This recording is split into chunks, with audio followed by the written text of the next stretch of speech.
early in the morning, a school in the middle of Cell City. This is our main character in the series, Sung Soo-ho, confidently pointing at his face in front of his two friends.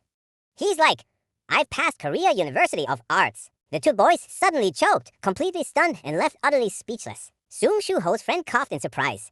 "How could a guy like you pass?" And the other guy said, "I have to try again next year." "Ha ha ha," Sung Soo-ho said, "I finally got out of this hell." Suddenly, a voice from a distant person rang out. "Congratulations! I heard that you have already passed the University of Strangulation." The red-haired guy said, "I didn't know you were so talented. When did you get better?" Sung Soo coughed and replied, "It's you again. My name is Lee Yoonchul fucking Redhead." Sung Soo-ho replied, okay. The red-haired lady said that thanks to you, my plan to become the school boss has been ruined. Sung Soo-ho said, "Ye, and I graduated thanks to you." The two girls talked about the drama. Yoonchul started to fight again. "We're about to graduate.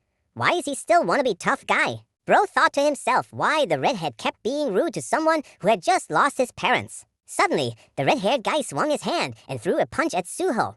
And Soo-ho quickly dodged and responded with a knee kick, which hit him in the face very hard. "Why can't you and I get along before graduation?" "I can't help but feel strange. Fear spreads." The red-haired guy says it doesn't hurt at all. "What the fuck? He's okay. He doesn't feel any pain." Before he had time to calm down, the red-haired guy threw a powerful punch about the waist of Soo-ho.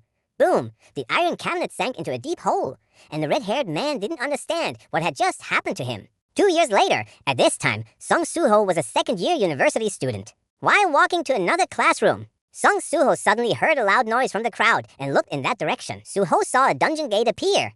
At that moment, the lecturer was holding a megaphone, guiding the students to evacuate the area and move to the auxiliary buildings. At the same time, hunters appeared, preparing for a dungeon raid. They blocked off the area, preventing anyone from approaching. Ever since the gate appeared, the hunters have been inside for more than 8 hours. But since it's just a D-rank gate, they should have no trouble sealing it. At this moment, Sung Soo-ho is following the instructor's guidance to evacuate the danger zone along with everyone else. At this moment, Sung Soo-ho's mind becomes dazed, with many thoughts racing through his head. Another gate has appeared once again. The whole world has completely changed since 3 years ago with the emergence of dungeon gates. The gates serve as pathways to the dark dungeons, where monsters adapt and seek ways to escape into the real world, Soo-ho's world, to threaten humanity. Even so, humanity is evolving as if we were born to face them. People with supernatural abilities and the power to control energy have begun to emerge. They are called Awakened. Now, the world has been divided into two distinct extremes: the Awakened, known as Hunters, and the non-awakened, ordinary civilians with no special abilities. The chaos that everyone believed would last for a long time, along with a constantly changing world, was quickly subdued when an Awakened named Woo Jin-chul established the Hunter Association, a group formed to unite all Awakened under the common title of Hunters. While some people have to work tirelessly like ants just to make a living, others can simply sit back and have everything handed to them. This stark divide has forced those ants to confront the harsh reality of their own insignificance. No matter how hard the non-awakened struggle, all their effort amounts to nothing more than a drop in the ocean, because even the weakest E-rank awakened stands on a level they can never hope to reach. If the hunters fail to close all the gates, the world will meet its inevitable end. In other words, while the non-awakened cannot survive without the awakened to protect them, the awakened can live perfectly fine without the ordinary people. Society has become a one-sided dependence where only one group truly matters. Yet, amid this reality, a lingering unease begins to take root in Soo-ho's heart. Could it be that Soo-ho is slowly growing accustomed to having nothing at all? Both of Soo-ho's parents have gone missing, and his very survival now depends on others. After losing everything, a growing sense of powerlessness slowly begins to take root in his heart. His mother often said that the older he got, the more he resembled his father. Sung Soo-ho wondered, how did his father overcome this overwhelming sense of helplessness? Someone suddenly called out to him, snapping Sung Soo-ho back to reality.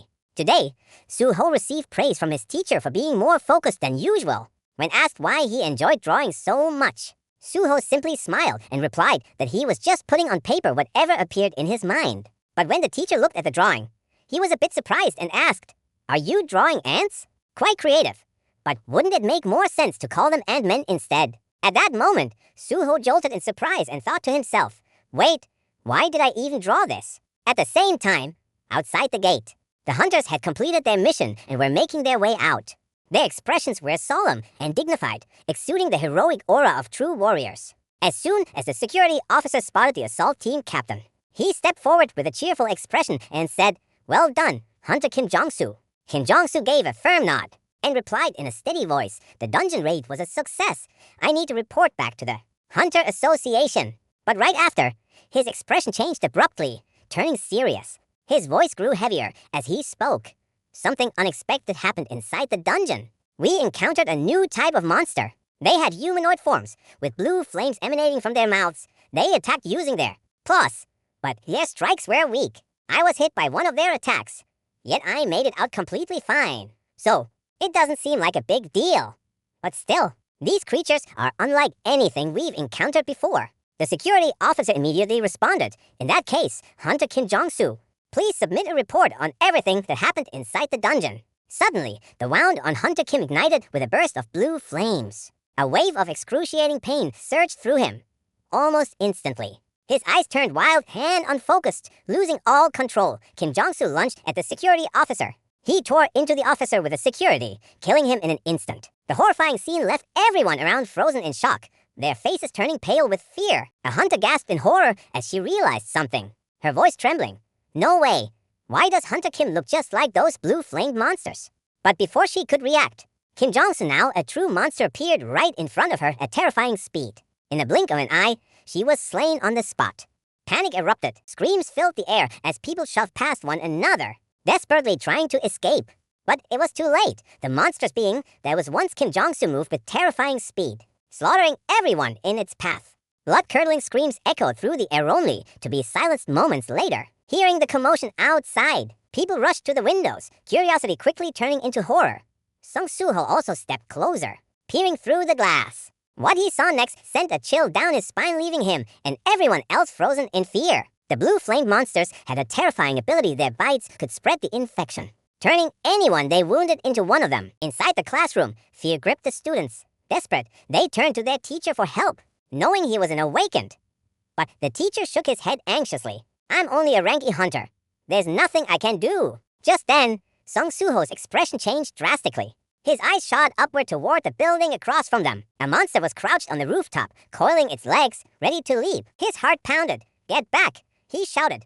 "A monster is jumping over." Before anyone could react, the creature crashed through with a vicious snarl, its menacing eyes locking onto them. Terror spread like wildfire. Students scrambled to escape, but it was too late. The monster lunged, sinking its teeth into its first victim. Without a second thought, Sung Soo-ho turned and ran for his life. Right in front of Sung, a girl lay injured, unable to stand. Desperation filled her eyes as she reached out to him. "Please, help me," she pleaded. But fear gripped him. His instincts screamed at him to survive. He clenched his teeth, then turned and ran, leaving her behind.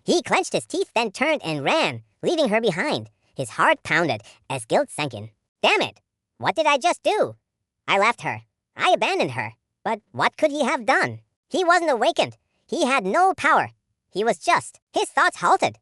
If it were my father, what would he do? Back in the classroom, the monster lunged at the fallen girl, claws stretched toward her. But before it could reach her, something crashed into it. A figure had thrown itself between them. It was Sung Soo-ho, blocking the creature's attack. If it were my father, he would. The world darkened, and then a glowing message appeared before him.